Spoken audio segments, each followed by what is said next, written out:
Hello, everyone, and welcome back to Making the Complex Simple. I'm your host, Morgan Whalen, and in this podcast, we go over the last week or so business that I went through, and I talk to you about the failures and the mistakes I made, so then that way you can get the lessons without getting the scars yourself. So we're going to start off with YouTube. I talked a little bit about this last week, but YouTube's been doing better for me, and I think what that comes down to, and I kind of had these realizations over time, and also watching other creators. So if you're not familiar, there was this thing called Streamer University a few weeks ago with popular live streamers, and one of the live streamers got up and talked about like, okay, what's the most important things when you're making content? And obviously they're doing live streams, but obviously you could take some of those concepts and apply them to what you're doing. And the thing that most people will think is like, oh, well, you need to have better lighting, or you need to have a better camera, or you need to have a better background. You need to look at more professional studio. And surprisingly, that wasn't as high on the list of importance as like the ideas and the things you talk about. And so script writing and idea creation is the top of the list.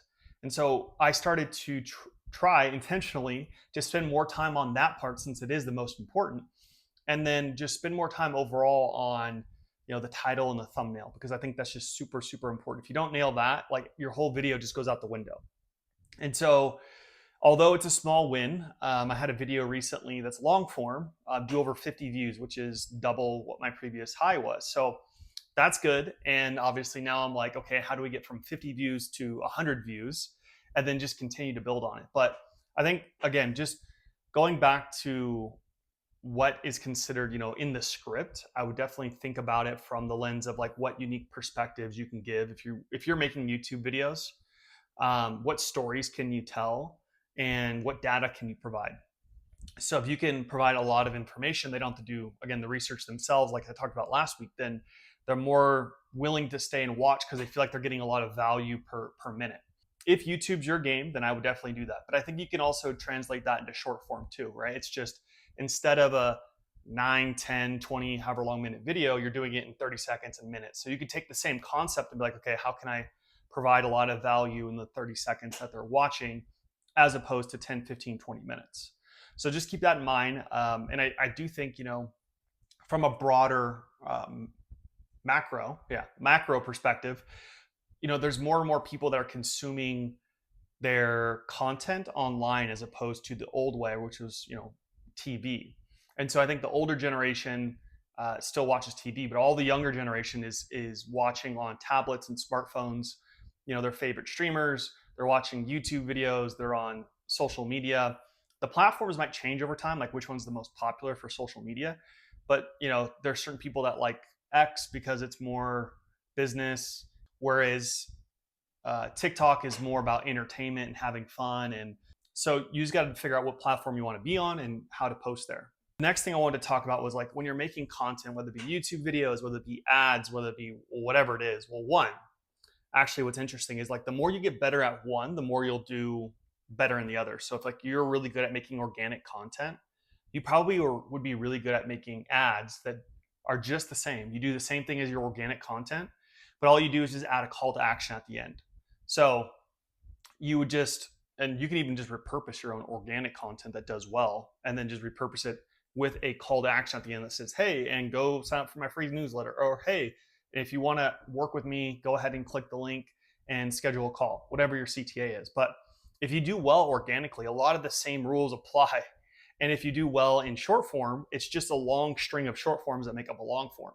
So it's the same recipe. It's just over, what medium that you're trying to do. Are you trying to get conversions? Are you trying to get people to stay and watch a long video, or is it a short? But the same principles apply. So if you get good at, I think, video editing, scripting, and writing ideas, and the whole process around making a good quality video, I think that skill is only going to get higher and higher demand because of the amount of people that are going to just watch videos over anything else. So that's why I'm doubling down on it, and I spend a lot of time on it, because I really want to perfect the skills to then produce really high quality content that solves problems for people, and then also starts building the relationship. And then eventually one day they're going to want to work with me and my team. That's the goal. So I think any as a business owner, if you have free time, learning the skills on, I'd probably prioritize number one, coming up with really good ideas and concepts or unique ways of looking at things. Two, being really well spoken or inarticulate. And then after that, you can get into more of the background, the set, the lighting, and all the other things that come with it. The catchy thumbnails and the hooks and that kind of stuff comes with it. So yeah, I think that's still going to continue to grow and grow over time. So I don't think you're not late if you haven't started yet. That's my point here. And when you think about marketing, or as I'm continuing to like run ads, and I'll get into like an update on my ads and how they've been doing. When you think about running ads or content in general, and you're going to get exposed to more and more people, the way that you can still, I guess, maintain some sanity, because you're going to get haters the more views that you get just in general. There's a certain percent of the population that live on these platforms that just want to hate, and they're driven by scarcity, by fear. And so they're going to project that out to everyone else. And so one way to combat this, or at least have less of this, is to state things that are true and no one can dispute. So when you're making a video, especially with ads, when you're forcing it in front of people, I found the ones that where I'm just like stating facts and truths that no one can dispute.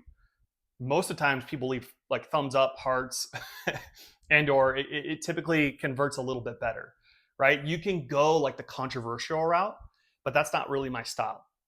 So you could definitely do that and say something that's really controversial in your video, but then just know you're going to get a lot of hateful comments. It may be harder to push your video out, those types of things. So to me, like one of the things that I'm internalizing more when I'm going through my marketing is state things that no one can dispute. And I'll give you an example, or they can't argue with. So my example, because I do finance, right? So a undeniable truth is that in order to run a business, you have to have money, or you have to have cash.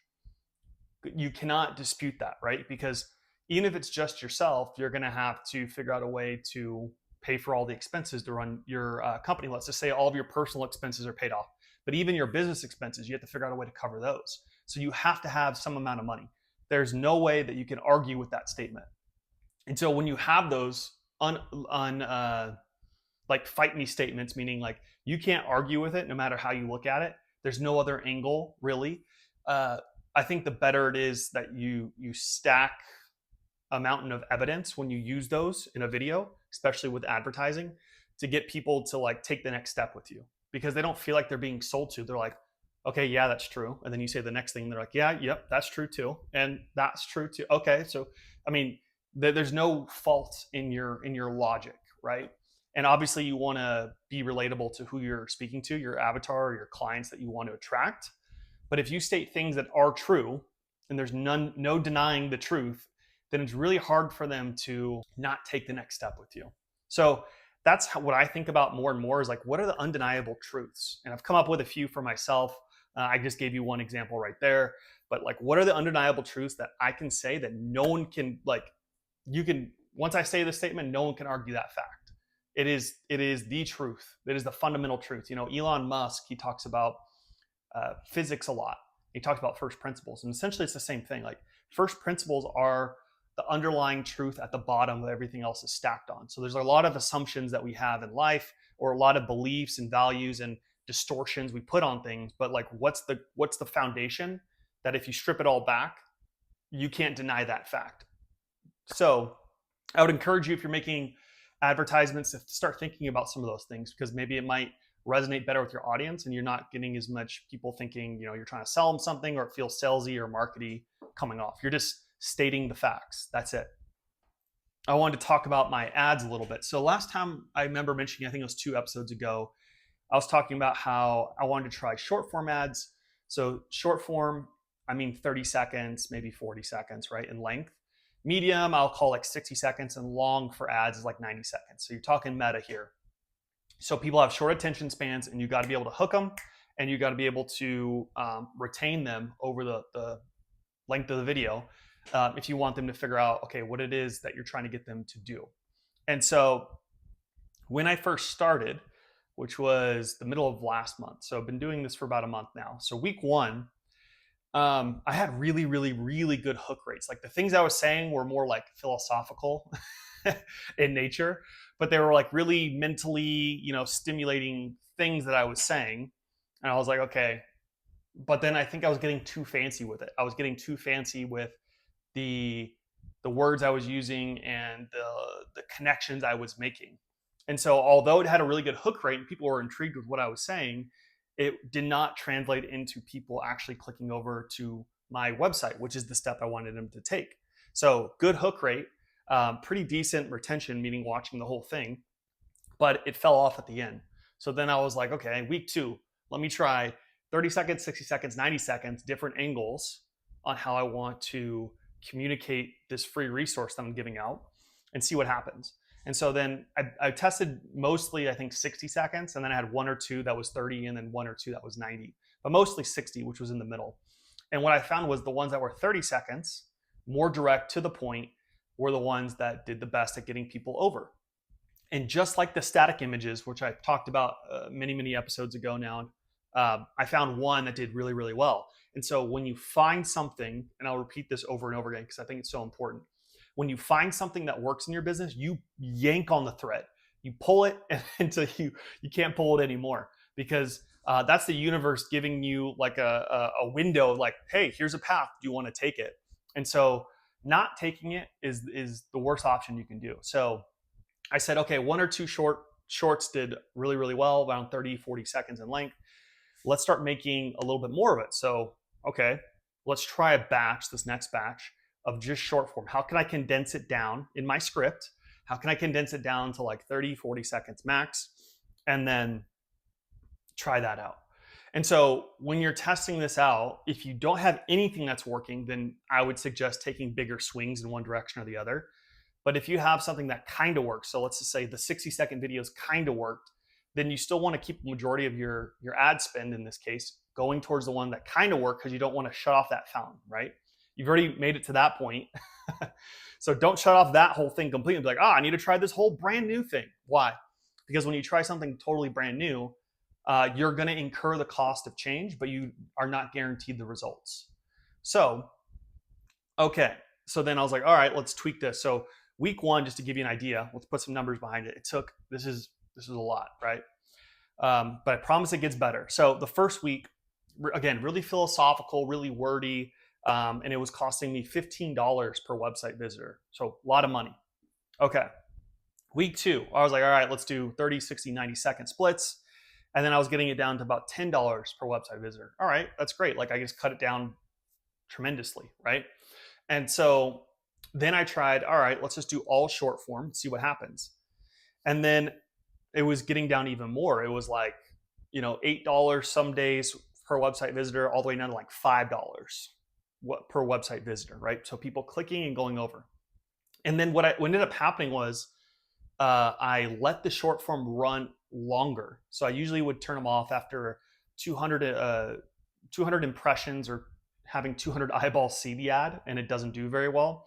Or, I will just cut it off if it doesn't have good metrics like a hook rate or a click-through rate or something like that. One of the metrics that I look at, again, in a previous podcast episode, I go over all the here's the primary, secondary, third metrics that I look at when I'm deciding to turn off an ad or keep it on.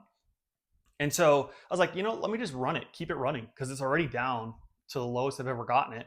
Let's do that. And then I can focus more on the next script that I'm doing, let these run a little bit longer because they are the best performing so far, and then see what happens. And the crazy thing is, the longer I let them run, the better they got. So I think Meta was able to just get into a groove more of finding the right people to put it in front of.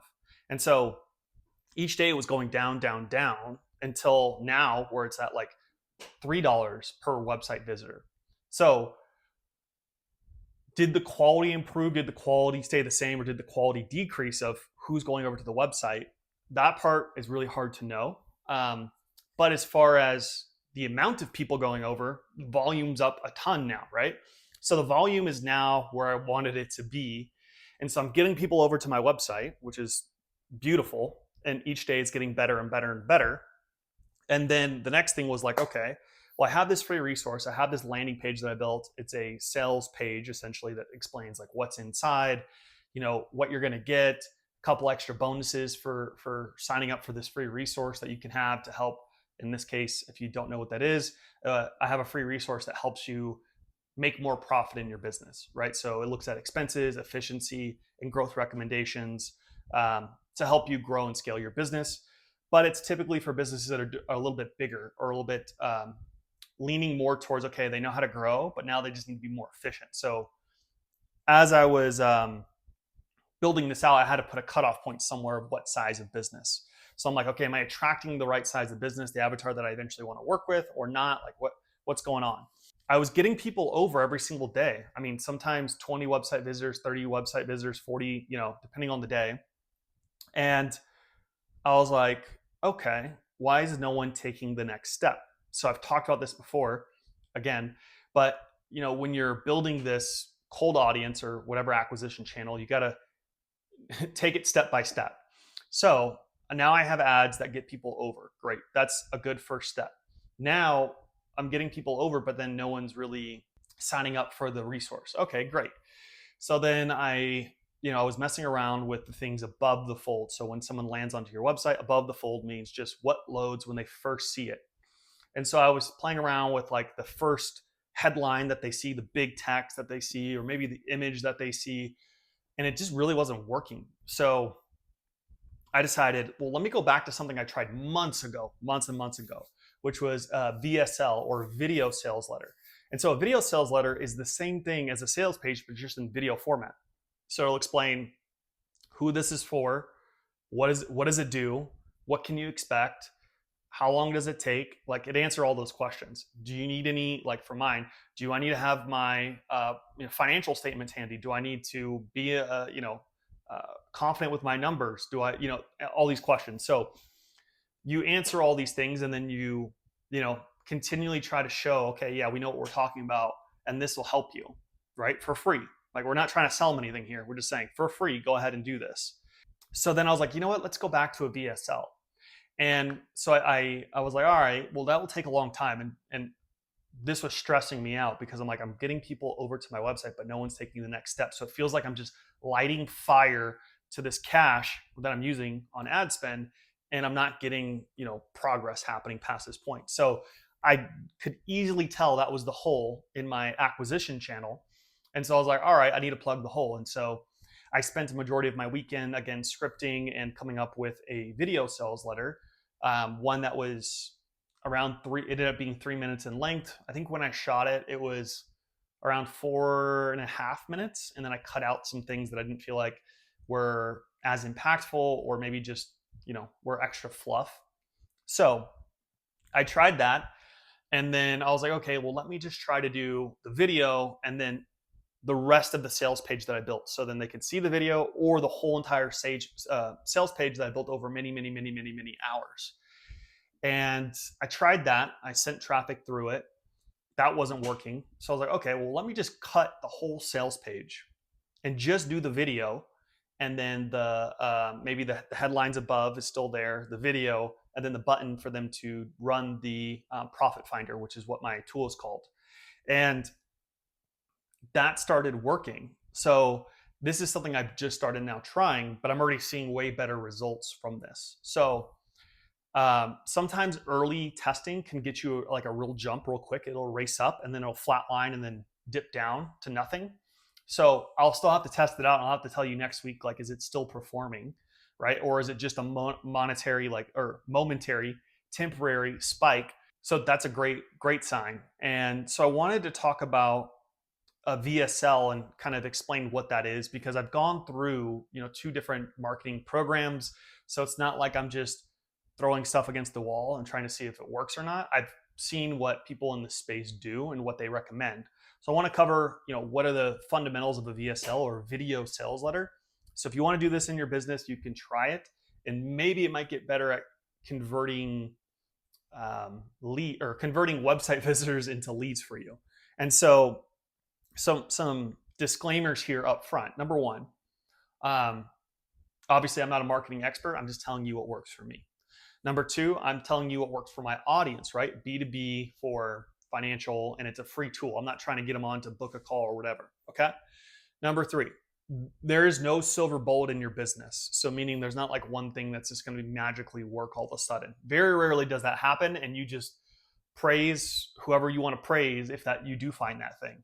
But most of the times it's small iterations that change over time. So when you're thinking about a video sales letter, either you have to be really good at, again, script writing and video editing and presenting in front of camera and being able to pull in visuals, sounds, and all that kind of stuff, just like you would a short form, long form. Like you'd have to learn the style of a video sales letter. So you have to have a lot of skills if you're doing it by yourself and you're a one person show. If you have a team, okay, great. Then you may outsource the editing and all that kind of stuff, and you can just focus on, okay, what's the structure of a good VSL, and how do I apply the structure to my specific thing that I'm trying to get people to do. So I saw someone on TikTok explain this, and I thought it was really interesting. I'm like, okay, I can explain what a VSL is from my perspective because it's a little bit different. There are slight variations on this. So when you go online, you can probably find slight different orders, but I'm going to give you like the main points. So essentially what you're doing is, again, you're taking your video or your sales page that you made, if you've ever built one, and you're just putting it into video format. So think of the things that would go on a sales page. It's like what's inside, people you've worked with to show proof that you've can do what you say you're doing, any type of stats or statistics that you want to show, your background, the company background a little bit, right? And so you're stacking all that, but in video format. And so typically the main structure that I see is this. So you lead with some type of pain that they're experiencing. So if you're running ads like I am, a lot of your hooks or a lot of the first 3 to 5 to call it 8 seconds of your video is kind of the same thing, where you're calling out the pain they're experiencing in their life, that you're like, hey, I can help you with this. If you're experiencing this, I've figured out a way to solve this, right? And you can do that pain. And the other one that I've seen often is like just pitching the solution. So it's like, or the offer, excuse me, just pitching the offer, like, hey, within 7 days, we'll get you 10 leads. And if not, we'll give you your money back. Like they just go straight with an offer pitch right off the bat. Those are the 2 most common ones that I see.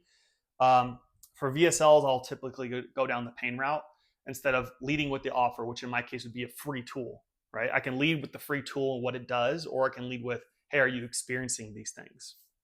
And then typically a VSL will break a common belief. So the strong VSLs break common beliefs, meaning most people will do this, or you probably tried doing this, but this is why it doesn't work. Bam, you just broke it, and then you replace it with like, you actually need to be doing this, right?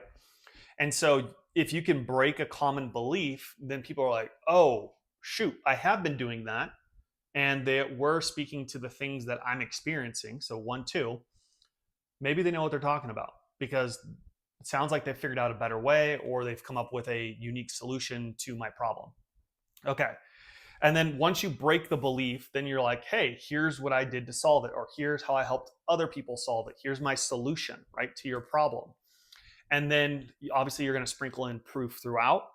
And then what you're going to do is after you speak about the solution, then you'll go into, and when you implement the solution, then you can say, these are the things that can happen as a result. So again, you can show clients going through and be like, you can go from this level of revenue to this level of revenue. You can go from this amount of leads to this amount of leads, right? And again, apply it to your business, your industry. So I'm talking B2B leads here. Yeah, you just, you can go from this to this, this to this.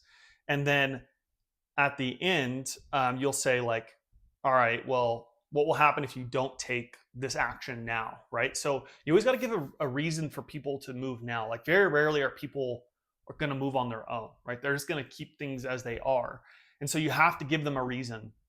And I'm going to go on a little side tangent here, but like I had a call with a business owner this week, and I was like, you got to give them a reason to move forward right now with you, as opposed to, oh, we'll wait 3 months, oh, we'll wait 6 months. Like in your industry, there are real costs with waiting. Communicate those costs to the customer, so then they realize, in this example, when I was talking to them, it's going to cost more if they wait, right? All these things all these costs become more expensive over time. And so you got to give them a reason why now is the best time to do it and not to wait. And then at the end, you close with your call to action, right? So your free resource, your download, your workshop, your webinar, your call, your whatever it is. And so that's the basics of a VSL or video sales letter. And again, most people recommend 4 to 6 minutes in length. I tend to try to find it, what audience am I driving to this video sales letter? And then how can I like tailor it to that audience a little bit more? So if I'm driving meta traffic, right, social media traffic, they're not going to have a long attention span, right? And I just interrupted them from what they were doing. So 4 to 6 minutes may even be too long. Like I would say 4 minutes would be max. And I'm like, okay, how do I get from 3 to 4 minutes? And again, some of the things that I do is one, like how do you take the VSL to the next level? Like once you have the template down, is one, being more specific to like what they're actually going through. So talk about the moments that they're experiencing. And I've talked about this in previous podcast episodes. Two, demonstrate. So for me, in my VSL that I made, I demonstrate, hey, and when you click this button, this is what you're going to see. And you fill out this. And then once you're done, you're going to get a report and it's going to look like this. This is what's going to be on there. It's going to be tailored to your business. It's personalized. It's one of one, right? And it's not a template, because you want to show them what the next steps are, and then you want them to be able to complete those next steps. And what that does is it builds trust. Again, you want to show, or you want to say something, and then you want to have it happen. That's literally like how you build trust with someone. So it's like, hey, I'm going to go take out the trash, and then you go take out the trash. Same thing here. Hey, when you click on this button, this is what you're going to see. They click on the button and that's what they're going to see. You just built trust with them right there because you're being of integrity, you're being of your word and what you're saying. So again, the more I do this, the more I realize like just try to be as transparent as possible of like you do this, then you do this, then you do this, and this is what happens. And for whatever reason, like you want to keep, like when I got into marketing, I wanted to keep it like more mystical, more mysterious, and like, oh, when you click this, this is what's going to happen. But I found out the more you just show people, the more then they can just make a decision if they want to move forward or not. And they know exactly what they're getting. And so you're going to be able to meet their expectations and you're clearly communicating this is what you're going to get. And so I found that to work very well. Again, so speaking to what they're currently going through in as clear detail as you can, demonstrating more than just describing is always a big one too. And again, the third one I would say is with your videos, you definitely want to practice tonality. So you got to know when to slow down and pause and emphasize a certain word in particular, and when to speed up and be like, what this is this, right? And so when to get excited, when to slow down. I think tonality is huge in making a good video in general. So again, I would only recommend VSLs to people who have a background in organic or YouTube or some type of video creation where they've had a lot of repetitions and a lot of practice. I'll give you my experience. My first VSL that I ever created, it took me like 35 shoots to get it right. And it was a 6-minute VSL. 35, all right, roll it again. Say the lines to get it down. That's not even including like the video editing and all the other stuff. I think full time, just to get one VSL done that was like 6 minutes in length, it took me like 40 hours. And again, looking at it now, it's very basic in comparison to what I can do now because it's been so many months since I made that video. So if you're looking for like the silver bullet, like, oh, this is gonna be easy, I'll make a video, it only needs to be 3 minutes, like trust me, if you're running cold traffic to a video, that thing needs to pop. Like every frame needs to be analyzed, understood, why it's there, what's the purpose of that sentence, that phrase to help drive what you're going to, what visuals can you add, what sounds, lighting, different backgrounds, like you got to put in the work.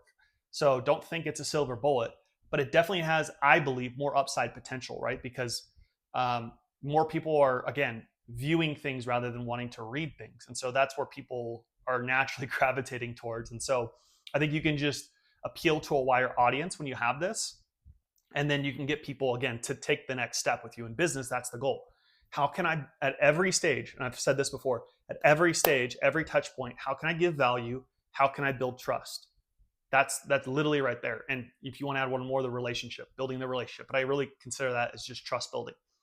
So at every single step that you take or they take towards you, that's the thought you have to have in mind. How can I give more value? How can I build trust? And again, it's saying something and delivering on that thing. It's saying something, it's delivering on that thing over and over and over again, repeatedly for a long period of time. And people are like, okay, when this person says something, they deliver on it. So I'm going to give them maybe the benefit of the doubt when I'm on a sales call with them, that when they say that they're going to be able to deliver these things, that they will, because they've shown me 10 times, 20 times, 50 times, 100 times that they say something and then they're able to deliver on that thing. And so that's it for this one. Hopefully there was something you took away. I wanted to keep it a little bit shorter. But again, it's not just important that you listen to this. It's way more important that you can take something from it and apply it into your life, apply it into your business. Whatever goal that you're trying to achieve, you can apply it towards that, because if you just listen and don't take action, you really didn't learn anything. So that's my challenge for you. I hope you have a great rest of your day, rest of your week, and I'll catch you on the next one.